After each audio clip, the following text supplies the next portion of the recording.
everyone. Today I'll be presenting Dottore, which is also known as the Doctor in English.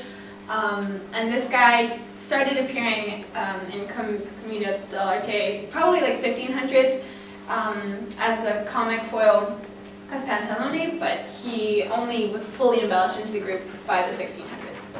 And this guy, what's he like, right? I mean, there's so much to him, obviously. So, so he's, what should I start with? I'm completely blanked. Okay, let's just start with his costume then. So he wears all black usually, long cape, short cape, whatever you want. He has some form of hat to represent his big personality. He has that white ruffle. In my opinion, that's to show his social, class. He's very up high, or so he likes to think. And he wears a 1/3 mask. Not all the time, but this 1/3 mask it only covers the forehead and the nose. He has a very big nose usually, and the cheeks are usually left open so they can be painted on to represent his fondness of alcohol. And his voice is very much loud and I'd like to say deep, kind of like a trumpet or trombone sort of thing. He also pronounces an S as a sh, which, I mean, that could also have been the effect of the alcohol. And he also likes to embellish his words to sound smart. He often also has a book by him to reference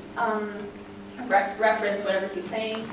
And I mean, so like I said before, he's very much a big character. He likes to take up a lot of space, likes to wave his arms to show how smart he is. And he has a reputation of being super smart.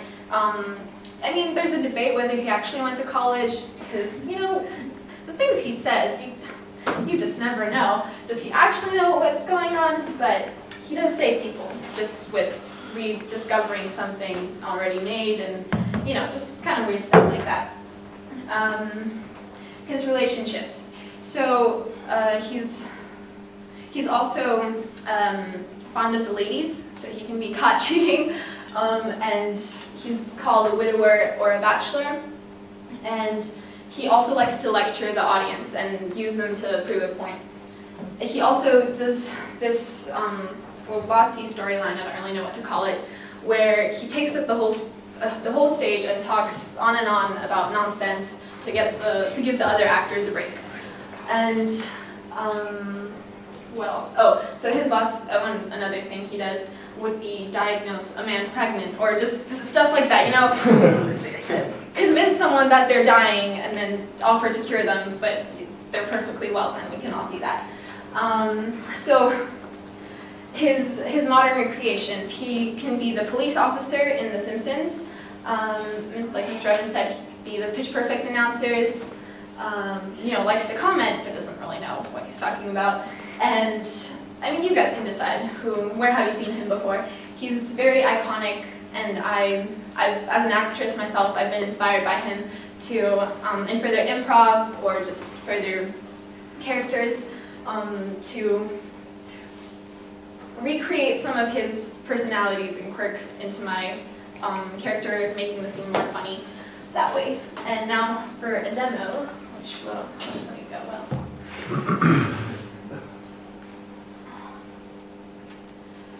Oh wait, sorry guys, sorry there. I should talk about his movement before I get to it. So he's got the big belly, which is the center of attention, and therefore, that's the first thing that enters the room. He also has his knee bent, to support that big belly.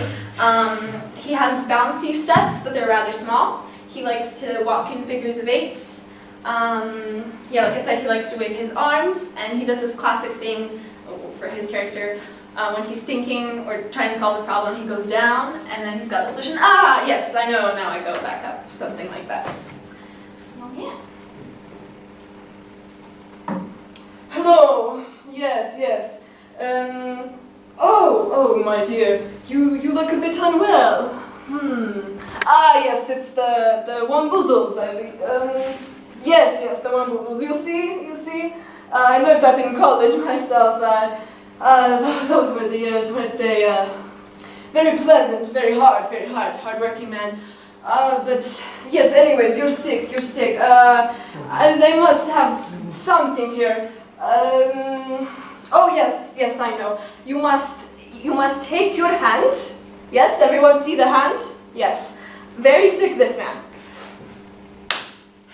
Yes, yes, yes, yes, he's all good now, he's all good. Very professional technique. Don't try yourselves.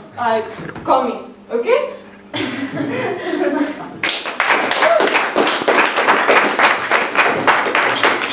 And mostly.